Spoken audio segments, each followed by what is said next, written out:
मी आहे राधिका आणि राधिकाच किचनमध्ये मी आज तुमच्या सर्वांसाठी खास अशी स्पेशल डिश घेऊन आलेले आहे, ते म्हणजे गुलगुले. चला तर मग वेळ न घालवता अगदी सोप्या आणि झटपट पद्धतीमध्ये पाहूया गुलगुले. ही डिश एकदमच नवीन आहे. चला तर मग वेळ न घालवता लगेचच आपण रेसिपीला सुरुवात करूया. तर पहा, आज इथे आपण ही डिश वेगळीच डिश आहे. तर पहा, आता त्याच्यासाठी लागणारं साहित्य पाहूया. इथे हे साहित्य जास्त लागत नाही, घरगुती साहित्यामध्येच होतं. तर पहा, इथे मी 2 वाटी मैदा घेतलेला आहे, 1 वाटी पिठी साखर घेतलेली आहे, 2 अंडे घेतलेले आहेत. इथे मी फ्लेवरसाठी इलायची पावडर घेतली आहे आणि थोडंसं चिमूटभर मीठ घेतलेलं आहे. आता इथे तुम्ही अंडे हे स्किप करू शकता आणि फक्त व्हेजच ही रेसिपी तयार करू शकता. पण अंड्याने खूप छान अशी त्याला जाळी सुटते, म्हणून इथे आपण अंडी घालणार आहे. चला तर मग वेळ न घालवता लगेचच आपण कृतीला सुरुवात करूया. तर पहा, यामध्ये इलायची, चिमूटभर मीठ,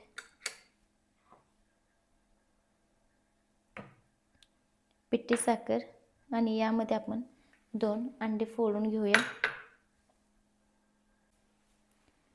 तर पहा, इथे मी 2 अंडे फेटून घेतलेले आहेत आणि आता ते घालून हे मिक्सरने छान असं मिक्स करून घ्यायचं आहे आणि गरजेनुसार इथे आपल्याला पाणी पण ॲड करत न्यायचं आहे. तर आता पहिले हे मिक्स करून घेऊया आपण.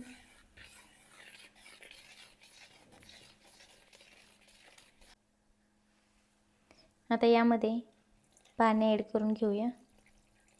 जसं आपण आंबोळी तयार करतो तसंच बॅटर तयार करायचं आहे. तर आता छान असं हे व्यवस्थित गुठळ्या सगळ्या मोडून घेते. तर पहा,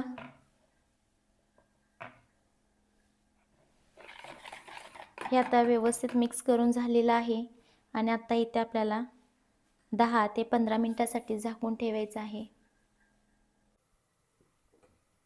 आणि पहा, छान असं भिजलेलं आहे आपलं 10 ते 15 मिनिटांनी.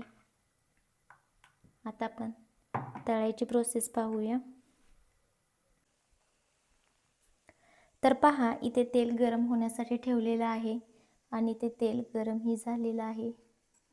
तर आता आपण याच्यामध्ये सोडून घेऊया आपले गुलगुले.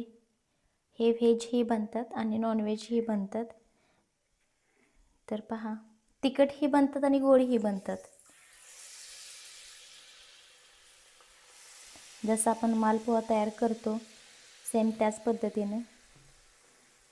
आता इथे थोडीशी मोठी साईज सोडून घेऊया आणि हे बऱ्यापैकी जाडच सुटतात.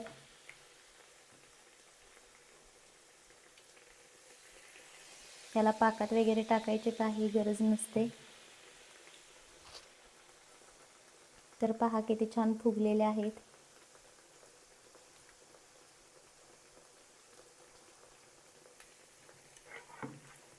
खूप छान फुलायला लागलेत. ह्याला जाळीही तयार होते. पण आता आपण दोन्ही साईडून छान असे भाजून घ्यायचे आहेत. थोड्या थोड्या वेळाने थोडं थोडं पाणी ॲड करत जायचं बॅटरमध्ये आपल्या. अर्धा चम्मच, 2 चम्मच. तर पहा, किती छान अशा फुललेल्या आहेत. आता 1 मिनिटभर आपण ह्या साईडूनच असा फ्राय करून घेणार आहे आणि मग पलटी करून घेणार आहे. आता आपण पलटी करून घेऊया.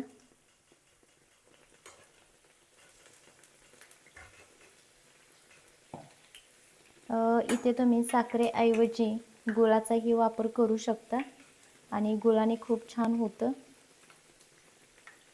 तर पहा, ह्या साईडून ही मी सेम भाजून घेणार आहे, जसं ह्या साईडून तळून घेतलेलं आहे तसं. आणि ही डिश माझ्या मम्मीची आहे. लहानपणी खूप खाल्ले. असं म्हणता येईल की तिच्यासारखी अजून ही डिश जमलेली नाही मला.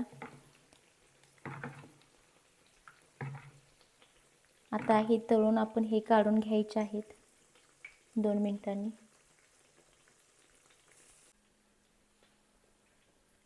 आणि पहा, किती छान झालेले आहेत. खूप छान असे झालेले आहेत.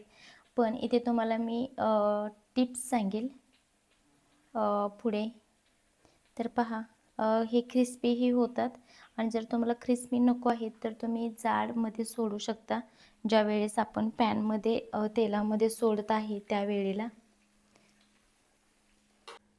तर पहा, आज आपण इथे गुलगुले केलेले आहेत आणि ही खूपच वेगळी आणि नवीन डिश होती. तर पहा, इथे आज आपल्याला कुठल्या चुका टाळायच्या आहेत. तर इथे मी मैद्याचा वापर केलेला आहे. तुम्ही इथे गव्हाच्या पिठाचा वापर करा आणि सगळ्यात महत्त्वाची टिप्स म्हणजे जिथे आपण पिठी साखर वापरली आहे तिथे तुम्ही गुळाचा वापर करा. गुळाने कलरही वेगळा येतो आणि छान अशी जाळी पडते. त्याचप्रमाणे इथे आपण फक्त मैदा वापरला तर तुम्ही गव्हाचं पीठ आणखीन 2 ते 3 चम्मच त्याच्यामध्ये डाळीचं पीठ ॲड करा आणि 2 ते 3 चम्मच तांदळाचं पीठ ॲड करा आणि थोडंसं खोबरंही खिसून घाला. आता इथे मुलांना आवडत नाही म्हणून मी नाही घातलेलं, पण तुम्ही घालू शकता आणि ही अजून वेगळ्या पद्धतीची डिश होते. जर तुम्हाला हा व्हिडिओ आवडला असेल तर व्हिडिओला लाईक करा, चॅनलला सबस्क्राईब करा, शेअर करा आणि कमेंट्स करायला विसरू नका. त्याचबरोबर ही डिश एकदा नक्की ट्राय करा. ही खूप नवीन आहे आणि तुम्ही ही डिश ह्याच्या अगोदर कधी बनवली आहे का हेही मला कमेंट्समध्ये सांगा.